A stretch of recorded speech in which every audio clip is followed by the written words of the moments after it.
Boa noite. Durante quase 27 anos, Dom Maurílio Gouveia dirigiu a Arquidiocese de Évora. Em 2008 pediu a resignação por ter atingido o limite de idade e desde essa altura tem vivido na Madeira. Dom Maurílio Gouveia é o entrevistado e o convidado desta noite deste programa. Muito boa noite, Sr. Arcebispo. Boa noite. Foi, aliás, ordenado padre em 1955. Nessa altura era mais fácil optar pela vida religiosa do que hoje? Não sei. Nessa altura não era difícil. Ainda hoje, qualquer jovem que queira ser sacerdote não tem dificuldade. Embora hoje o mundo é diferente, a mentalidade é diferente, mas continua a haver toda a possibilidade de ser sacerdote.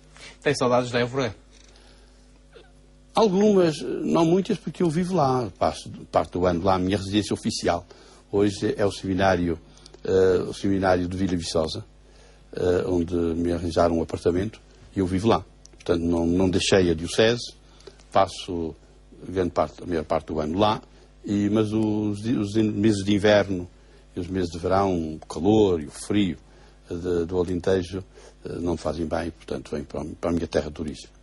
Com que idade decidiu que queria participar ativamente na Igreja Católica? Bom, eu sou da Igreja Católica desde que me batizei e, portanto, tive a graça de entrar na Igreja Católica pelo batismo quando era ainda criança. Tive também a graça de ter uma família cristã. O ambiente da minha paróquia de Santa Luzia era também um ambiente muito vivo quando eu era criança e jovem. E por isso não foi difícil eu avançar para o sacerdócio, que foi um desejo que senti desde pequeno. Agora, com 79 anos de idade, continua com esse mesmo desejo de infância? Sim, é curioso. Nós podemos manter este desejo e este gosto de seguir um determinado caminho. Eu sei que não há, neste campo como em muitos outros, não há dos casos iguais. Tudo são diferentes. Hoje há um jovem com 20 anos ou 30 anos que quer ser sacerdote, outros vêm de crianças. Foi uma decisão muito pessoal, sem influências nem de família, nem de ninguém. Queria ser padre. Gostava de ser. E depois fiz na minha juventude. Pude, de facto, optar livremente e conscientemente. E pronto, já sou padre há 58 anos, à volta disso, quase 60 anos, e continuo com o mesmo entusiasmo, que é uma graça de Deus. Uma pergunta que muita gente faz é: o que faz um arcebispo emérito? Um arcebispo emérito é em uma linguagem mais simples, é um reformado. A Igreja chama-lhe emérito, é aquele que cessou funções oficiais num cargo que tem na Igreja, normalmente numa diocese. Portanto, a partir daí, ele continua a ser bispo, continua a ter responsabilidades perante a Igreja, ele continua a celebrar a Eucaristia, ele continua a falar, continua a escrever e, sobretudo, continua a rezar, que é a sua função mais importante. E, por isso, neste tempo, eu sinto-me livre de responsabilidades oficiais. De facto, uma diocese é muito exigente. A diocese de Évora foi bastante exigente, mas não me faltam certos trabalhos que me pedem, mais individuais, dirigir um retiro, dirigir uma recolhição, atender pessoas que vêm por problemas, que gostam de me ouvir. Quando fala que a diocese de Évora foi muito exigente, qual era essa exigência? Que trabalho é que fez? A diocese de Évora é uma diocese, é a mais extensa de Portugal. São 14 mil quilómetros quadrados. Veja lá. E foi para Évora numa época bastante difícil. Em 81, depois da mudança política da Revolução de 74, Évora foi fortemente atingida pela mudança. A Igreja teve que fazer um trabalho muito cuidadoso para poder realizar a sua missão. Porque a missão da Igreja é uma missão de testemunhar Jesus Cristo, a sua mensagem, a vida que nos veio trazer. Esta concepção nova, do homem novo e do mundo novo, Cristo chamava o Reino de Deus. onde Deus está presente para bem dos homens. Então, de facto, Évora foi uma diocese que foi confiada, em 81, pelo Papa João Paulo II, e eu procurei, enfim, depois de ter estudado as condições da diocese, procurei, com os padres e leigos, e tive muito boa colaboração, empreender um trabalho verdadeiramente de evangelização. Hoje fala-se muito em nova evangelização. E então procurámos trabalhar com programas pastorais durante aqueles anos. Penso que o Senhor nos abençoou e produziu alguns frutos. É uma terra muito marcada pelo Partido Comunista, na altura que foi para lá. Sentia alguma pressão política, digamos assim, para pôr em prática ou não pôr em prática as ideias que tinha para aquele povo? Não, eu devo dizer que encontrei sempre possibilidade de trabalhar. As minhas relações com as instituições, com as autarquias, por exemplo, foram normais, institucionais. Não tive especiais problemas. Comecei a trabalhar diretamente em contato com o povo, com as comunidades paroquiais, e isso mostrou-me uma realidade que muita gente não tem, com esse conhecimento não existe por muita parte, que é o povo alentejano, é um povo profundamente crente, é um povo com raízes cristãs. Mas participa pouco. Participa pouco. Tem uma história, do ponto de vista da Igreja, há períodos na história do Alentejo que não contribuíram para o desenvolvimento da Igreja lá, mas pelo contrário. E, portanto, desde o liberalismo, que foi muito acentuado lá no Alentejo, a Revolução de 1910, foi uma diocese que foi muito marcada e era necessário trabalhar. Mas, mais tarde, a reforma agrária, depois do 25 de Abril. Mas a verdade, depois, quando começámos a trabalhar com as pessoas, aderiram. Tenho experiências das minhas visitas pastorais. Fiz cerca de 350 visitas pastorais, 2 voltas e meia ao Alentejo, em visitas pelas paróquias, com missões populares nas paróquias. E a verdade é que o povo acolheu. Género presidência aberta, digamos assim. Nós antecipámos. Mas foi de facto um trabalho gratificante. Foi. Nunca sofreu pressões políticas?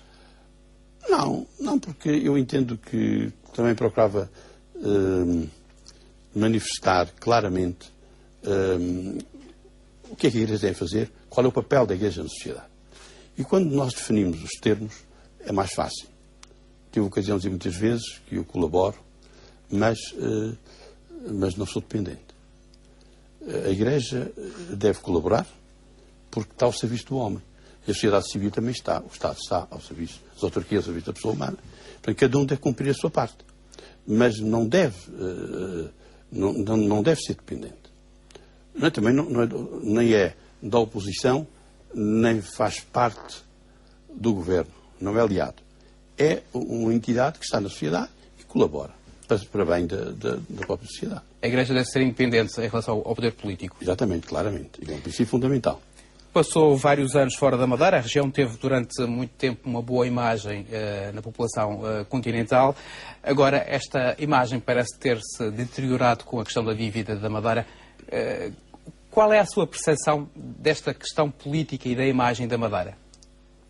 Olha, eu gostaria de dizer a esse respeito, primeiro, que como madeirense, devo manifestar a minha alegria pelo progresso real e notável que se verificou na Madeira ao longo destes 30 anos. Problemas sempre houve. Os problemas atuais existem aqui na Madeira, existem em Portugal, existem na Europa. Estamos a passar por uma crise realmente muito grave. O que eu gostaria de manifestar era o meu desejo de que as pessoas estessem as mãos e colaborassem. Porque eu acredito que é sobretudo em momentos como este que nós temos que unir-nos, pondo de lado algumas tensões. Esse é o apelo que faz à classe política? Também à classe política e à sociedade em geral. Eu gostaria, nós falamos muito de solidariedade. A solidariedade é um valor fundamental. Mas podemos falar disto em termos académicos. Mas quando, há 2 anos, se deu a aluvião aqui no Funchal, na Madeira, o que é que sobressaiu aqui? Foi uma solidariedade, que foi espontânea. Quer dizer, havia forças nesta sociedade que se manifestaram e que deram uma resposta admirável a uma situação de catástrofe. Ora, eu pergunto, estes valores estão aqui. Quando aparece uma nova situação difícil, porquê é que nós não nos entendemos e não nos ajudamos uns aos outros? E eu acredito mais nisto, na comunhão, do que na luta. A luta pode ser precisa, mas é preciso acreditar na solidariedade. E porque nós temos possibilidades, eu acredito que há possibilidades, há forças que permitem sair dessa crise. Agora, é preciso que as pessoas sejam sinceras. E perante esta crise, a Igreja tem de ter uma postura mais ativa, digamos assim, para acudir às pessoas a Igreja, mais necessitadas? A gente vive no mundo. A Igreja somos cristãos, organizados. O senhor em Évora pôs em prática um plano de ação, de apoio aos mais carenciados. Pois, aqui na Madeira, como é que vê? Foi uma das nossas preocupações. Nós temos na Diocese 80%, à volta de 80% mais ou menos, da ação social na área da Diocese, no Alentejo e parte do Ribatejo, é feita pelas instituições, pelas IPs, a Solidariedade Social, da Igreja. Portanto, são misericórdias, temos 20 e tantas misericórdias. Temos, já criadas no meu tempo, quase todas, cerca de umas 20 e tal, centros sociais paroquiais, com uma atividade social muito grande, crianças e idosos, dos lares, e temos algumas fundações. E nós apostamos nisso. Entendemos que é preciso que a Igreja dê este testemunho. E havia dinheiro para sustentar esta máquina, digamos assim? Olha, é difícil, mas também havia colaboração com o Estado, porque o Estado precisa também perceber o que é uma sociedade. O Estado tem o seu papel, a sociedade tem o seu papel. Um dia disse-me uma pessoa ligada à Segurança Social em Évora que o que dava uma determinada instituição, que é do Estado, equivalia àquilo que o Estado dá como participante para 8 instituições particulares. Está a ver que o que é que o Estado poupa. E nós sabemos que é assim. Estas instituições, porque se uma instituição realiza um trabalho social importante, os cidadãos que recebem, eles pagam os seus impostos e, portanto, o Estado não está a fazer mais do que retribuir aos cidadãos aquilo que eles, pelos seus impostos, entregaram. E neste tempo de crise, vai ser necessário reforçar esta ajuda social? Eu penso que sim.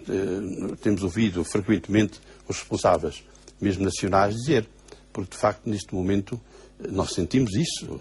Eu, embora não esteja no ativo, mas sei que há instituições do Alentejo que vivem com muitas dificuldades, porque pessoas que vão bater à porta, que ninguém pensaria que iam bater à porta, a pedir ajuda, porque há muita situação de pobreza hoje, e, portanto, as instituições da Igreja têm, de facto, dado, e vemos, as notícias aparecem, nas nossas reuniões em Fátima, os planos que temos lançado. Eu penso que é importante, mas nós devemos fazer isso com toda a naturalidade e com sentido de serviço, de dever e de serviço. Dos líderes da Igreja Católica, qual foi o líder que mais gostou? Muita gente aponta o Papa João Paulo II, o Karol Wojtyla. Para si foi o Papa que marcou a vida da Igreja Católica nos últimos anos? Falar do Papa João Paulo II é para mim um prazer e uma alegria muito grande, porque eu conheci o Papa antes do Papa ser eleito, ainda era cardeal, num encontro em Roma, em que eu participei também, já era bispo, encontramos. Depois o Papa esteve em Portugal várias vezes, esteve em 82, foi a Vila Viçosa, foi a Diocese de Évora, contactámos, e desde então eu tive muitas reuniões em Roma, participei, era membro de um organismo do Vaticano, e portanto todos os anos ia e tive encontros com o Papa, como também nos encontros mundiais da juventude. Andei, conheci muito o Papa. Tinha uma amizade, uma admiração por este Papa extraordinário. De maneira que, de facto, para mim foi a grande figura, uma figura marcante. E continuamos a descobrir nele coisas. Essa admiração advém de quê? Olha, não sei porquê, mas por muitas coisas. O Papa, a personalidade dele, a humildade, a força que ele irradiava, a bondade que tinha, era uma pessoa de uma... Olha, vou contar um episódio. O Papa veio a Portugal em 82. Eu tinha ido para Évora em dezembro de 81, portanto, meses depois. O Papa veio a Fátima e depois foi a Vila Viçosa. E a Vila Viçosa contactámos. Houve uma ocasião, mesmo antes da preparação, uma vez em Roma, depois uma ocasião de encontrarmos. E a partir daí o Papa, quando qualquer motivo, em Roma, uma reunião, havia uma audiência, o Papa via-me e dizia: Évora, Vila Viçosa, até morrer, até morrer. Foi o facto de ele ser considerado o Papa peregrino que deu esta mais-valia à Igreja e que projetou a Igreja Católica numa outra dimensão que nunca tinha sido projetada até à data? Sim, porque o Papa é o pastor universal, é o bispo de Roma e é o pastor universal. Portanto, é o bispo dos bispos, digamos assim, é quem está tem a responsabilidade da Igreja. Mas é evidente que não era fácil um bispo de Roma estar em Hong Kong, ou estar no ano seguinte, ou no mês seguinte, no Brasil. A nossa época já favorece isso. Mas penso que um dos carismas de João Paulo II que Deus lhe concedeu, a missão que lhe concedeu e o poder que lhe deu, foi justamente esse, de ele ter descoberto que ele ia percorrer o mundo. E então percorreu o mundo. Ia da China, à África do Sul, ia do Canadá, sei lá, ao Brasil, à Argentina.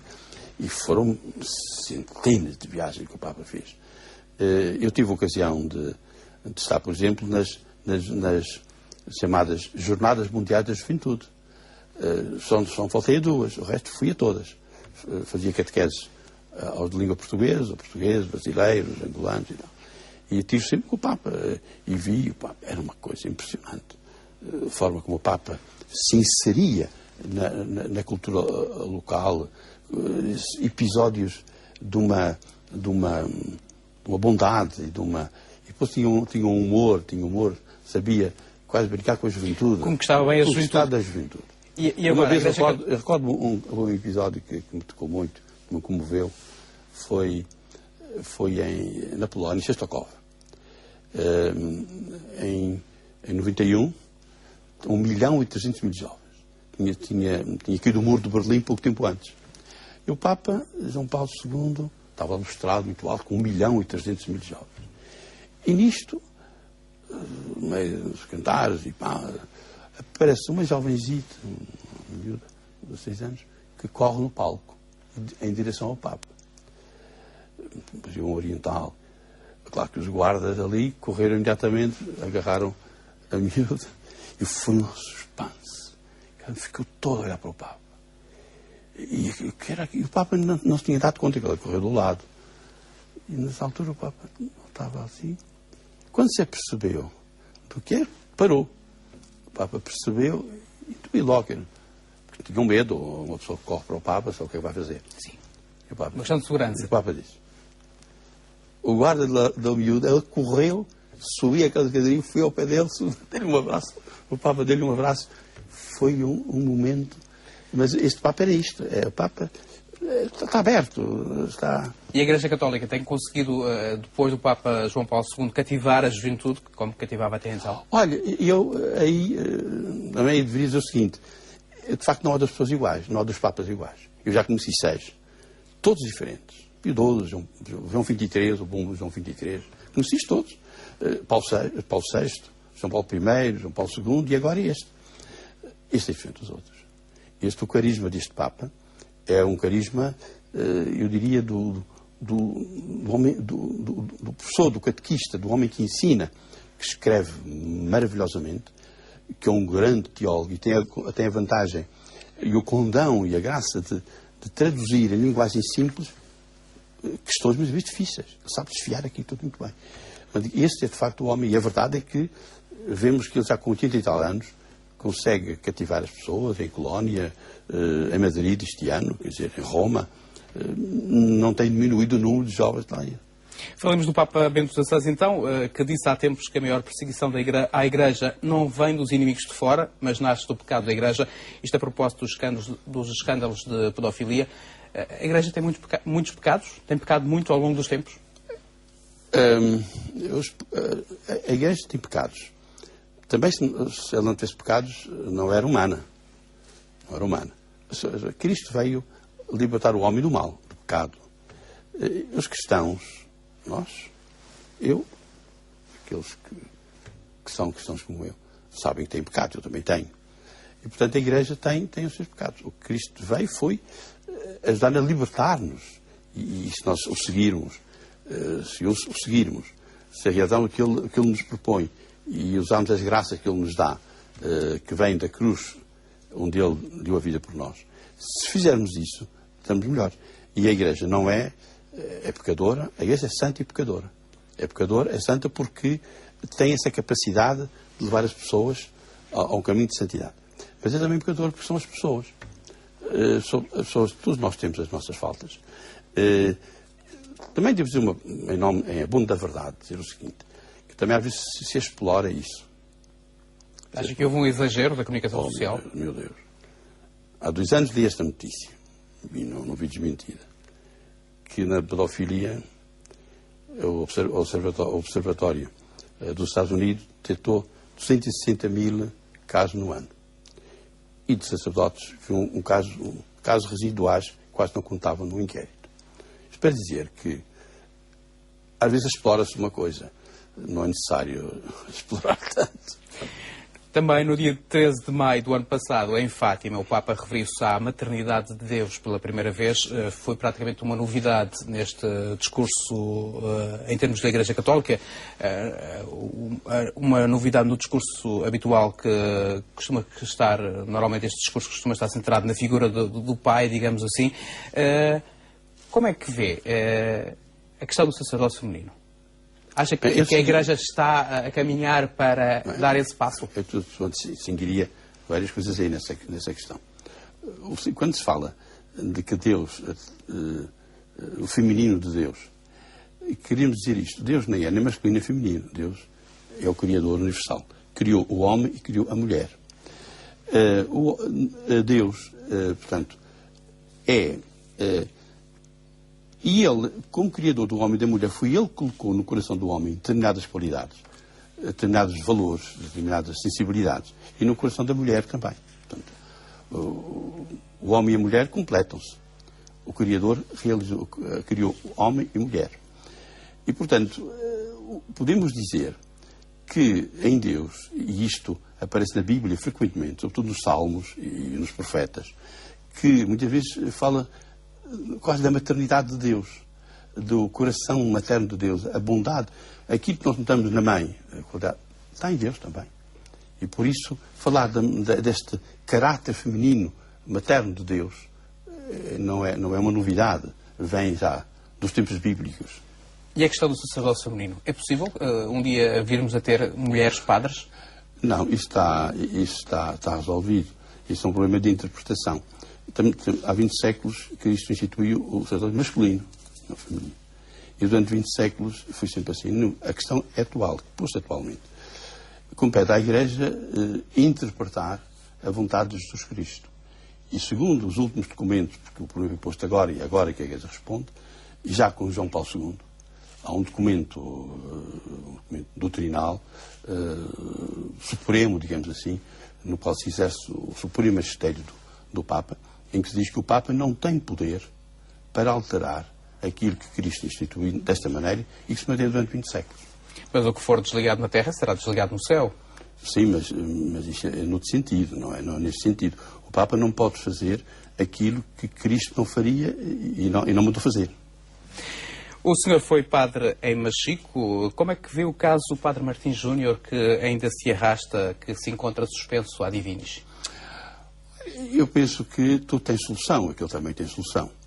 Eu sou amigo do padre Martins, por razões que se prendem com a minha presença em Mexica em 55, então era um miúdo da escola primária. Foi meu aluno no seminário, portanto, eu sou muito amigo dele.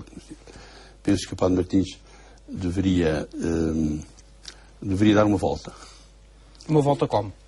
Uma volta no sentido de aderir, de reconhecer que é preciso voltar a ser um sacerdote que saia de uma situação que foi criada e que era necessário sair. Ele está numa situação criada não por este bispo, o bispo anterior, e, portanto, é necessário que o Padre Martins seja, e já disse isso pessoalmente, que ele, com boa vontade, podemos encontrar uma solução. E a solução seria, por exemplo? Ele reconhecer que aceitaria renunciar à atitude que tomou no passado, pronto. E continuava a ser padre. Ele continuava a ser padre, ele não deixou de ser padre. Ele não ser padre, não pode exercer, porque quando, também na igreja há leis, quando uma pessoa não cumpre, tem que cumprir, e se não cumprir, assume as consequências, e o Padre Martins é um rapaz que tem qualidades, e portanto poderia de facto entrar. E é o meu desejo, e resto por isso. Tem a deixar a política, é isso? Não, a política, vamos lá ver, a política, as pessoas não têm, primeiro o padre de facto não deve entrar na política direta, partidária, política, porque tem outra missão. Se eu entrasse fazer parte de um partido político no Alentejo, a minha missão estava terminada, não é? Nós temos a nossa vida. É claro, também isso não pode entrar na política. Pode escrever um livro sobre temas políticos, nada impede que um sacerdote... Mas a Igreja não quer que o padre entre em questões, porque a missão é outra. Ele tem que ser um factor de unidade, de comunhão. Se ele sai pároco e pertence ao partido A, claro que os do partido B não gostariam de vê-lo pároco da sua paróquia e do partido A. Dom Maurílio Gouveia, o senhor foi também diretor do Jornal da Madeira. Como diretor do Jornal da Madeira, sentiu-se alguma vez pressionado? Não, no meu tempo... As questões eram mais pacíficas? Não, o Jornal da Madeira, no meu tempo, eu fui diretor 5 anos, até ser nomeado bispo, e nesse tempo era um jornal da Diocese, sem qualquer problema. Trabalhámos por atualizar naquele tempo, fazer uma atualização do jornal, mas não senti problemas nenhums. E acha que o jornal deve voltar outra vez à Diocese e não fazer parte desta parceria com o Governo? Isso é uma questão concreta, compete ao Bispo da Diocese analisar a situação e saber o que é que deve fazer.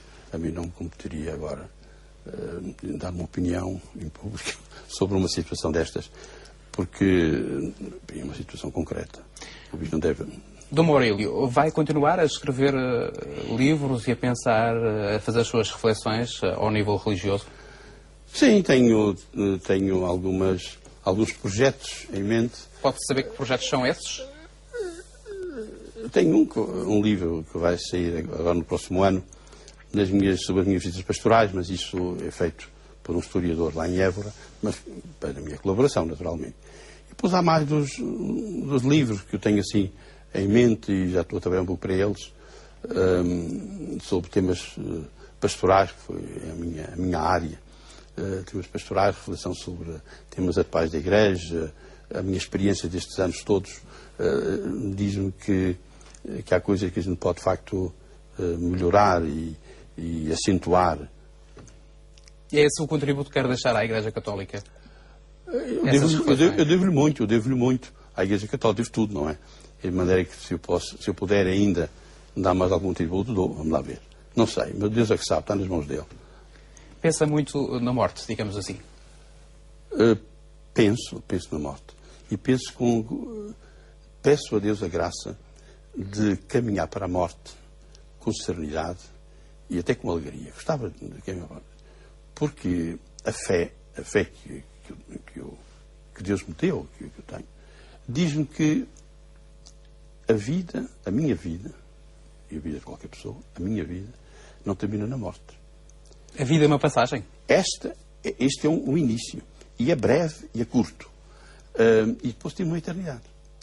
E, portanto, a morte, para mim, interessa mais o que está para lá do que o cemitério. O cemitério interessa-me pouco. O corpo, está bem, baixará à sepultura. Mas eu continuo a viver, à espera da ressurreição. No fim, vou ressuscitar. Essa confiança, essa certeza que eu tenho, dá-me... Eu gostaria de caminhar para a morte assim, com serenidade, com paz, e com esperança de que houve escritores da Igreja Primitiva, grandes escritores, grandes bispos, pessoas notabilíssimas. Eu lembro de um que dizia assim: Então vocês dizem que gostam de Deus e tal, e que afinal têm medo. Esquecem-se quando se morre. Abre-se a porta, do outro lado estão os nossos pais, nossas mães, nossos amigos. Está Deus, está Cristo, está Maria. Então vocês têm medo de morrer. Quer dizer, essa visão, que é uma visão de fé. Dom Maurílio Gouveia, para terminarmos esta conversa, qual é a mensagem de Natal que deixa aos madeirenses e aos católicos em geral? Olha, eu gostaria que as pessoas tivessem a luz. O Natal é um mistério da luz. Cristo é a luz que veio ao mundo. Eu sou a luz. Ele veio iluminar o mundo.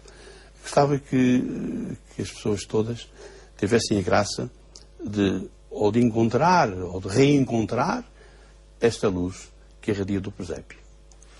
Dom Maurílio Gouveia, foi um prazer tê-lo aqui na RTP Madeira. Nós colocamos desta forma um ponto final no programa em entrevista. Assim especial, desejo uma boa noite.